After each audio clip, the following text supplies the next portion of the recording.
Peace, love, blessings, and transcendence. What's up, everybody? Welcome back, subscribers. Hello, new subscribers. Thank you for subscribing and tuning in. And if you are visiting the channel and if you like what you see, please subscribe and share. Thank you. All right. So this topic is about the new moon happening July 31st, 2019. That is tomorrow, Wednesday, hump day. Yay. And tomorrow marks the day that we are no longer dealing with Mercury in retrograde. Yes, that's right. That's what's up. So Mercury in retrograde goes direct tomorrow. I think up until November, I think, of this year. But I'll get into a video about that later. So I'll talk about that and do a video about that in the next weeks or months to come. So we can talk about the next Mercury retrograde. But right now, yes, Mercury is still in retrograde until tomorrow. Yay! You can check your local listings and local times for that, and when that ends for you. But I wanted to say that with this Mercury retrograde, we need to take a look at what we've been through. If we've been through anything, take a look at what we've learned. If we've learned anything from the experiences that we've had during this period and this time of the Mercury retrograde. So we want to take a look back, reflect, so that when the next Mercury retrograde comes around, we won't go through the same problems and the same issues that we did with this present Mercury retrograde. All right. So let's jump into it and let's talk about the new moon, aka the black moon. All right. So tomorrow, July 31st, the new moon will be in the constellation of Leo.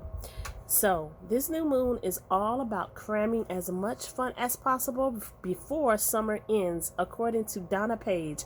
She is a certified astrologer in Atlanta. All right, so the new moon will affect all zodiac signs, but Leo and Aquarius will feel it the most. All right, so Leo and Aquarius will feel it the most. Whether Leo is your sun sign or whether Aquarius is your sun sign, or if you're like me, where Leo is my rising sign or Aquarius could be your rising sign. But you would have to take a look at your birth chart to find that information out and where you would fall in that category or where you would fit. But it's going to affect those particular signs, Leo and Aquarius, the most. All right, so, and that's kind of obvious since the new moon is in Leo. All right, so a new moon occurs when the moon lines up with the sun, making it invisible from Earth. And there are a total of 12 new moons each year, and all which sync or line up with different zodiac signs. So each new moon lines up or syncs with a particular zodiac sign or a particular constellation that it falls in or it falls under. And so sometimes, like, if it falls under your sign, say like for example I'm in Aries, so if the new moon were to fall in Aries or to fall under my sign, it would affect my sign the most. And what that means to me is that since this particular moon, and this is just an example, has fallen under my sign of Aries, then that would mean for me that I would have to probably take a closer look at certain aspects and certain things that are happening and going on in my life, and for me to grow. So I think that it's all about a growth period, because every day, every year, each month, we're different. We are going through certain phases and certain situations and issues in our lives. So, and these are lessons and teachings and things that we need to learn for ourselves, and things that we need to take a closer look at in our lives. And certain things may be brought to our attention that we need to elaborate on more, to take a look at. So that's what that means for me. Whenever the constellation or whenever the new moon falls within your constellation, like for example Leo and Aquarius, so it's just for you to take a look at what's going on with you so that you can grow. All right. So what does the new moon in Leo mean for your sign? Now remember, everybody's going to be affected by this, but just some more than others. Let's put it that way. So with this new moon in Leo, you're either going to have a breakthrough in your relationships or a breakdown in your relationship. So if you're, married, or if you're dating someone, and it doesn't necessarily have to be a couple's relationship. It could be a family relationship. I hate the fact that this is so dark. But, or a family relationship that could be happening or could be going on.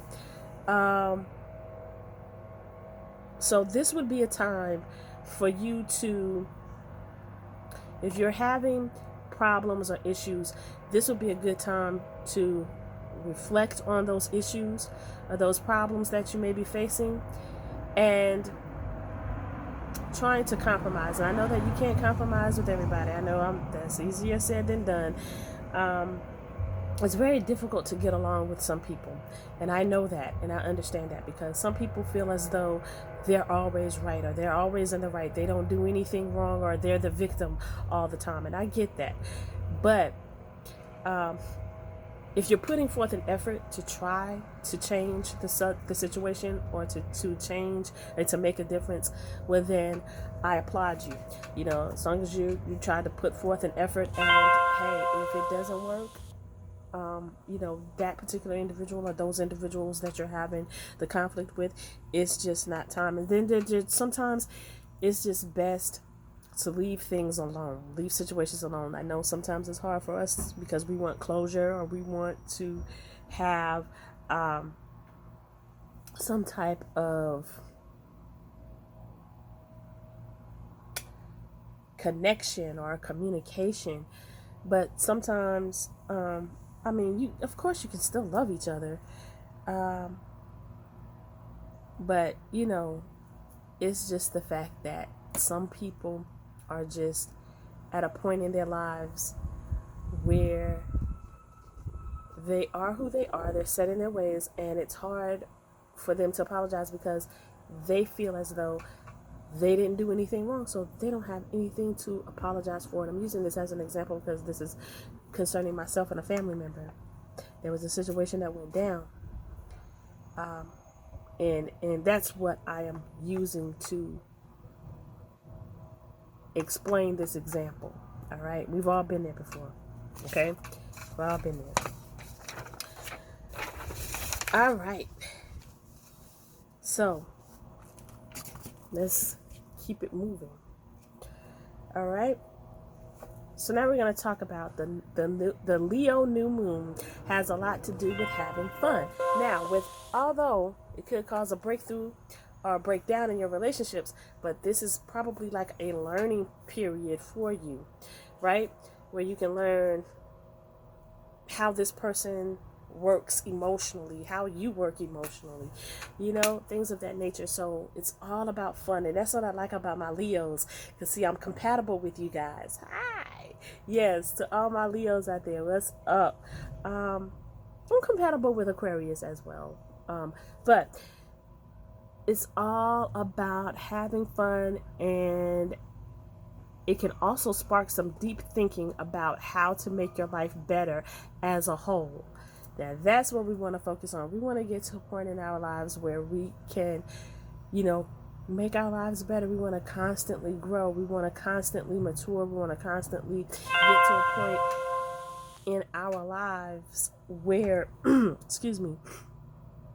where we're doing all we can to be on a level of growth and maturity, because we're always learning. Because as long as we're alive, there's always something new, to learn, right? And to help make our lives just a little bit better. All right. So right now, with this new moon in Leo, it's also called the black moon, super black moon, moon in Leo. New moon. So if you hear all those terms, it's all speaking of the same particular moon phase that we're going into. And it's called a black moon because it happens once every 33 months. Okay? So it happens once every 33 months. So now let's get into how Aries, let's get into how Aries. Let's talk about how this new moon is going to affect each zodiac sign. And of course, we're going to start off with Aries. All right. We're going to get into it. All right. So, walking here now in the backyard in this hot heat. A lot hotter out here in the backyard, but we're gonna do this, and I'm gonna do it kind of fast. Ow, that just hurt my ears. All right, we're gonna do this quickly because it's hot as hell out here. All right, let's go. How the new moon is going to affect each zodiac sign. So we're gonna start off with Aries. Let it go. Let it go. Let it go. Let it go, Aries. I'm an Aries. I'm an Aries. I'm an Aries. Aries. Aries, Aries, Aries. Let it go. Let go of all of the things that are holding you back. So whatever it is that's going on in your life, Leo, Aries, you've got to let it go. And I think that that's one of the main things that we have to do is we got to let it go. All right, Taurus, focus on self-care. Pay close attention to your diet, the amount of sleep you're having, your level of physical activity.